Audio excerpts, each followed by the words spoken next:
Tonight's big stories. Heavy downpour triggers major flooding in parts of Metro Manila, leaving thousands of commuters stranded. But wait, isn't it El Nino season? We'll discuss why the weather's been so confusing lately.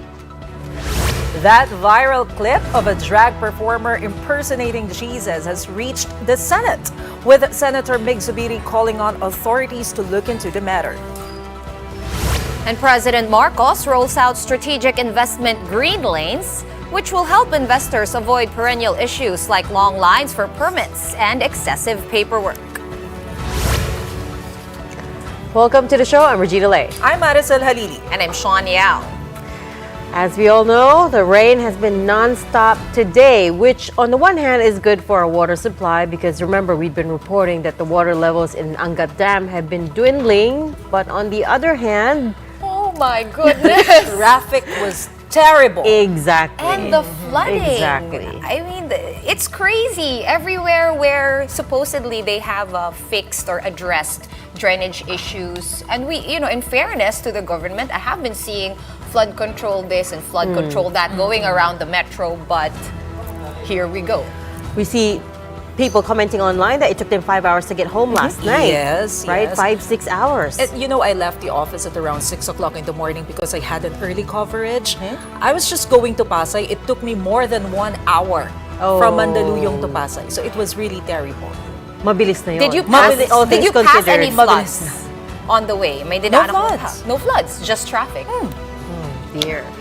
Well, now if some of you are wondering why there's been so much rainfall despite the onset of El Nino, well, it has something to do with humidity. Before the rains this week, recall that it was hot and humid out. This is El Nino working its way into the weather system, bringing increased humidity and in turn, higher water vapor, which forms more rain clouds. Pag-asa says we're just experiencing a weak El Nino at this point and that the dry spell will likely intensify in the coming months. For now, there's just two weather systems affecting the country. But again, El Nino is here to enhance its impact.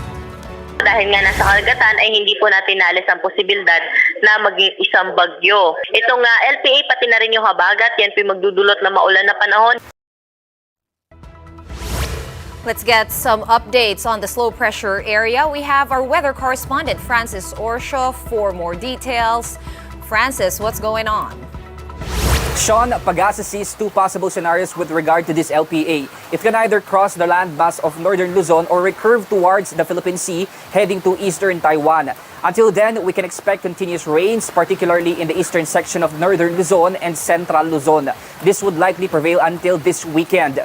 Meanwhile, authorities continue to advise everyone to take this chance to save up on water supply, especially with the service interruptions expected in parts of Metro Manila. Sean? Thanks for that, Francis. Simula kahapon, iba na talaga ang lakas ng buhos ng ulan dito sa NCR. That's why on social media, as expected, pictures and videos of heavy flooding and the resulting traffic have been trending. One particular post showed bumper-to-bumper traffic along SLEX, brought about by heavy flooding in the Bikutan area. The congestion got even worse when loading trucks made their way into the expressway. The result, a 5-hour-long traffic jam. But it wasn't just the rain that did this.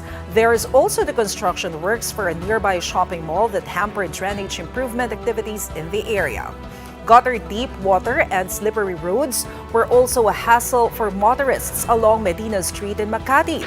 It was the same situation for those passing by Shaw Boulevard in Mandaluyong as well as other streets in Quezon City. Kaya ingat-ingat po sa mga nagmamaneho ngayong gabi. Well, joining us tonight to talk about this perennial problem on traffic and flooding, we have MMDA Task Force Special Operations Commander Bong Nebrija joining us live via Zoom. Thank you so much for joining the big story tonight, sir. As you heard, we were reporting on the heavy flooding and the massive traffic jams we saw last night and again tonight. What it tells us is our roads are not equipped or not prepared for the onset of the wet season. What are we doing about this? Well, on the part of MMDA, it's a year-round activity that we clear our drainages of trashes that clogs the drainages and our steros. So we have our pumping stations, 72 all over Metro Manila, and these are the ones catering for to pump out the excess water to Pasig River. And with that, we also, haul trashes out of the steros using this. And it's really very unfortunate that we still have the same problems every day. Basura, clogging our drainages and filling up our steros. But then again, aside from this, let us also take note that most of our roads are already paved. That makes water run faster on our roads. And with the rainfall that we had last night, 33 millimeters from 7 p.m. onwards, and comparing it now, we only had 7. So that makes a difference. The sudden rainfall, the volume of water that have fallen in Metro Manila yesterday is indeed for a short period of time that created the flood. Maybe you're right. The drainages itself might have been not capable to drain all this rainwater. But then again, like what I've said, the pumping station helps it out to be pumped out of Pasig River. And even though that there was flooding, it did not last long. And compared now, we did not have much flooding today. Right, Sir Bong, just to add on to what you already said, while we do appreciate your efforts nonstop throughout the year to clean drainages and sewers, apparently it's also development that's getting in the way, just like that flooding incident that is making rounds on social media there in Bicutan. Supposedly, according to Skyway Management, it is a construction or the expansion and construction of one mall in the area that has kind of gotten in the way of how the drainage usually works. So what do you have planned? Do you guys coordinate with such construction projects? I mean, who is involved? We know a lot of people are involved, but how can we get past issues like this? That's true. It's really very unfortunate, and I think that the problem already existed even months before this rain came. So I think they have already been experiencing these problems before, because this is already months before the rain yesterday that this project has been going on. And I think they hit a drainage, one of the major pipes there in Bicutan, and that catches the rainwater from east and west of Parañaque, I think, and that really caused the flooding. And the contractor of this mall in Bicutan have already been advised on this. And we have received so many complaints yesterday, even if the problem was in SLEX, the problem transcended all throughout southbound of Makati and Magallanes, and EDSA was greatly affected to include Osmeña and parts of Pasay. And like what we've said, the attention of the contractor for that mall have been advised already even before, and I think they were not able to resolve the problem. So that's something that we need to look into, or the local governments to look into, on what they could do on this specific problem in the drainage in the area. Sir, you have already enumerated some of the efforts of the government. Of course, you've already mentioned the efforts to solve the drainage problems, the pipelines, whatever. But the thing is, every time we are in a rainy season, we always experience these things. So, saan yung problema? I mean, what else can we do? Because Pag-asa said that we will be experiencing heavy rains until weekend. Yes, Mama, no. Well, unfortunately, we cannot totally have flood-free Metro Manila, considering that the elevation of Metro Manila is really below sea level. That's why we have all these 72 pumping stations to pump out the water out to Pasig River, which is in Manila Bay, which are really higher than the land base itself.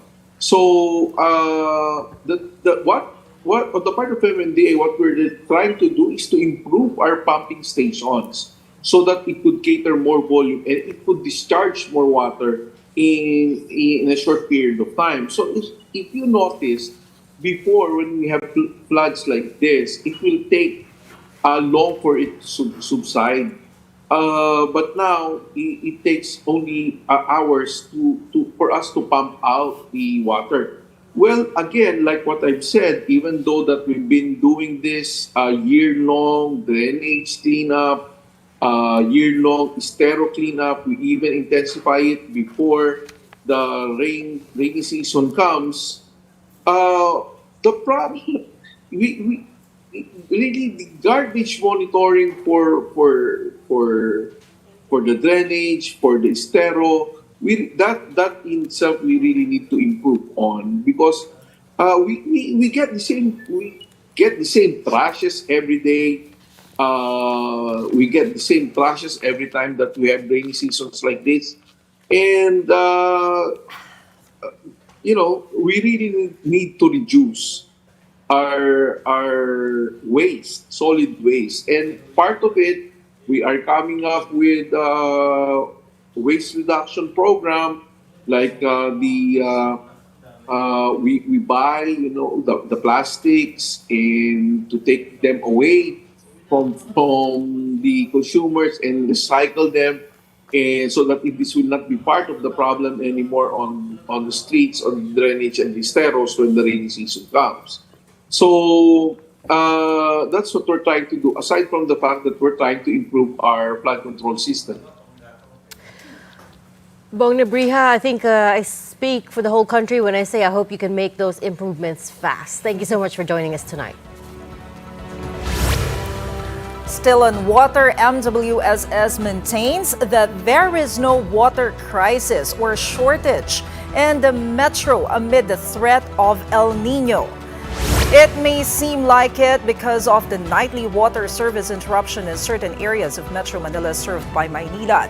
But MWSS says they're rationing supply to prevent further losses or leaks in the pipelines.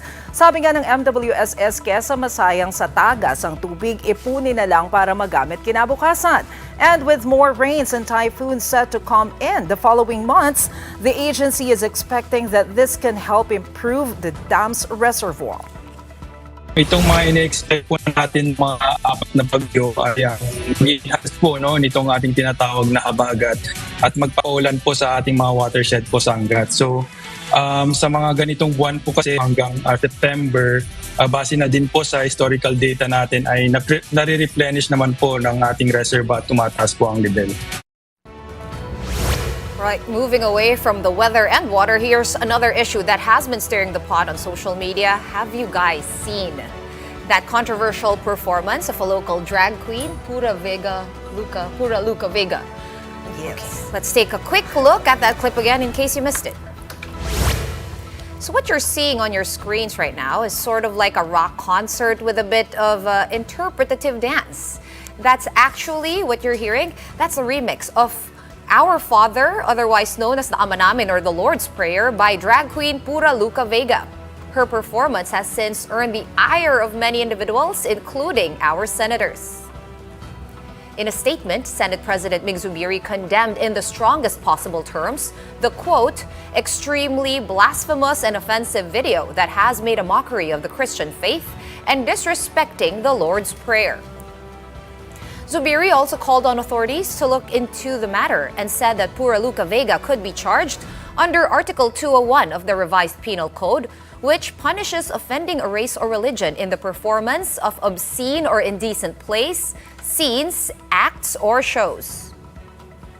And on Twitter, Senator J.V. Ejercito described the Filipino drag queen's video as blasphemy, adding that this disrespects his faith and that this went way overboard. And reacting to a report on Pura Luca Vega's performance, Senator Sherwin Gatchalian said, quote, "This is exactly what will destroy our society." For her part, Senator Risa Hontiveros, who is a known ally of the LGBTQIA+ community, said that while the incident is regrettable, it should not be used to deny queer people of their rights and protection. After the incident, Hontiveros wished for self-reflection, compassion, and healing for both the religious and the LGBTQIA+ community. Well, the Philippines is a Catholic country. I think, Very, very well, it's staunchly. pretty obvious that this is a very sensitive issue for us. But I think in general, you just don't mess with religion. You know how we always have, like me and my friends were like, we don't try to even go there because nobody wins in the end. People That's will very always true. disagree, and Pura Luca Vega, for her part, has already issued a statement. This was published on ABS-CBN News. She said the performance was not meant to be disrespectful. But of course, the CBCP also had something to say. They weren't very happy. They said- Well, they don't have any plans of filing any legal actions against Pura. For now. Yes, For for now. now. Well, that's a relief, I think, for Pura Luca Vega. But the CBCP is, of course, calling for prudence in using elements of religion in secular performances because he said if not used properly, such actions border on mockery and profanity. So again, I guess just a lot of respect for each individual's religious beliefs. Yeah. Up next, Tape Incorporated and GMA Network have responded to the copyright infringement complaint that Tito, Vic, and Joey filed. The details when the big story returns.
You're watching The Big Story here on One News. A huge leap forward. That's how President Marcos described his new executive order that aims to make doing and growing business in the country faster and simpler. EO number 18 creates strategic investment green lanes for foreign companies that want to invest here in the Philippines. The EO also seeks to create one-stop action center for strategic investments, which is a single point entry for all projects that qualify as strategic investments. Aside from those, the administration will also launch an online platform called e-Invest to allow investors to apply online. The DTI says these green lanes will help the country realize the 3.5 trillion pesos in investment pledges from the president's recent foreign trips in countries like Singapore, Indonesia, and the United States. Let us take that load off the investor. Let us take that load off the business sector and take it on, because that is the role of government, is to handle all these bureaucratic procedures, not so that we delay and we open opportunities for corruption, for wastage. Well, the president himself said earlier that there is a lot of improvements when it comes to business transaction. From 80 days, it was already lessened to 20 days. But girls, Which is a ang comparison, huge leap forward, as he called it. 3 days business transaction in our neighboring countries. Like You're Singapore, talking for instance. Singapore. Right. So there's still a way to go. Pero again, Yes. from 80 to 20, I'll take it any day. That's 1/4, 25% na lang ng waiting time compared to before. At di lang yun, may connection ba to, Rachel? Umakyat daw ang Pilipinas sa Correct. Investors Relations rating. That has to do more with like transparency. Third out of 41 countries in the 2023 Investor Relations ranking. The country scored 47.8 out of 50. That's according to this year's IR and Debt Transparency Report of the Institute of International Finance. So the Philippines also registered the most improved score among the top 10 countries on the list. So, there's been movement forward. Movement upward. And siguro malapit na rin yung SONA. So I expect we'll be hearing more details in the President's speech on July 24. Or baka kaya hinabol yung EO18. Baka. Kasi malapit That is a good point. Ang That's right. dagdag sa speech Timing, yan. timing is everything. It is.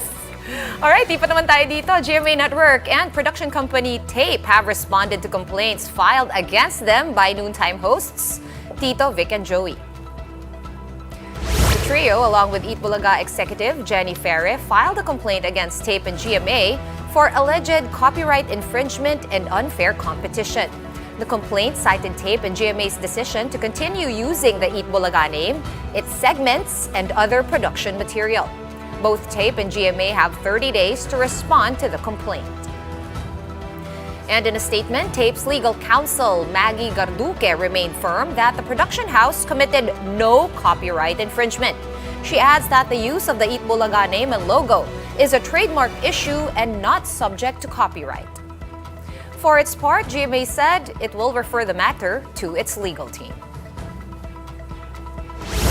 We're going to pause for another quick break, but right after that, if you're still missing out on your license card, well, the LTO will be issuing temporary solutions, the EDL. Find out what that is exactly when we return. Keep it here.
Welcome back. You are still watching the big story here on One News. Several transport groups are planning a 3-day transport strike to coincide with President Bongbong Marcos's second State of the Nation address. Manibela said it will hold a strike in protest over the government's PUV modernization program and its alleged failures to address the sector's needs. The group claimed that corporations or local government units were getting the routes instead of transport cooperatives. Manibale also lamented that their provisional authorities remain stuck with the regional offices of the LTFRB. The Transportation Department, however, denied the claims of Manibela, saying that some traditional jeepney drivers and operators are being deprived of routes in favor of corporations.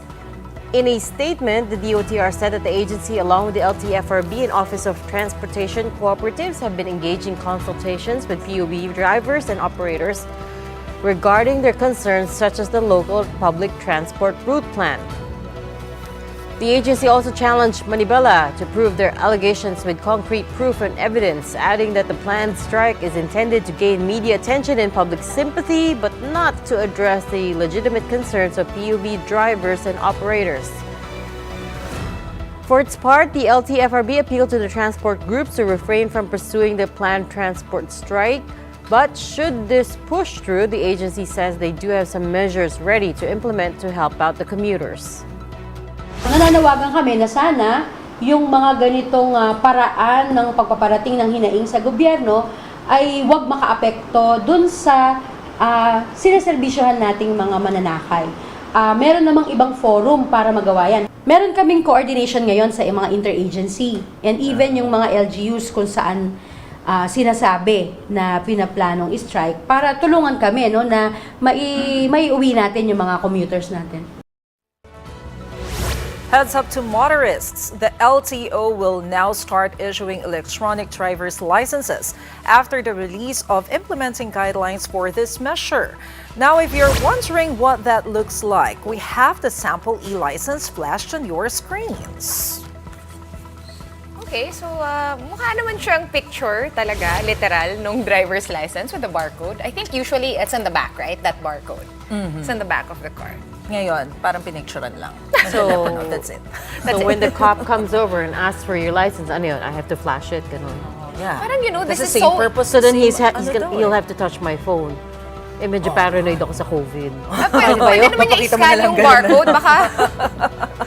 Now, how do you access your digital driver's license? Well, all you have to do is access the LTO's Land Transportation Management System, or LTMS portal, and register. All holders of valid driver's licenses will be given access to the e-driver's license module.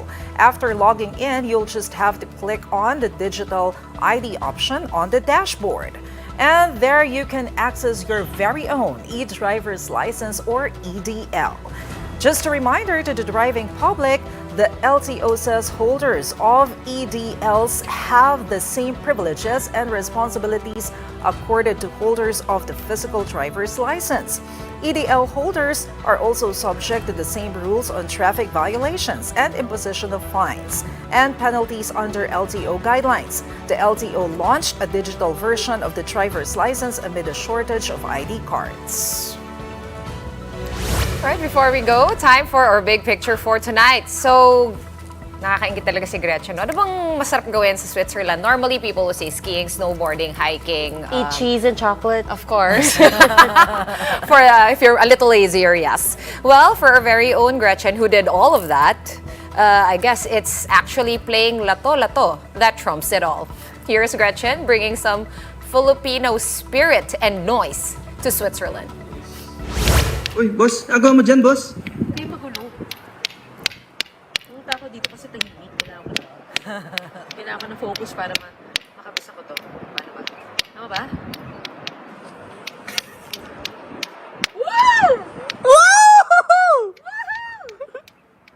Baka sila nag-cheer, parang di naman umiikot yung mga bola. Gretch, kulang practice ka. Oh, come Monday, we'll see if Gretchen has got that right. But that's it for the show tonight. We are One News, all sides, all the time. Thanks for tuning in and have a good night.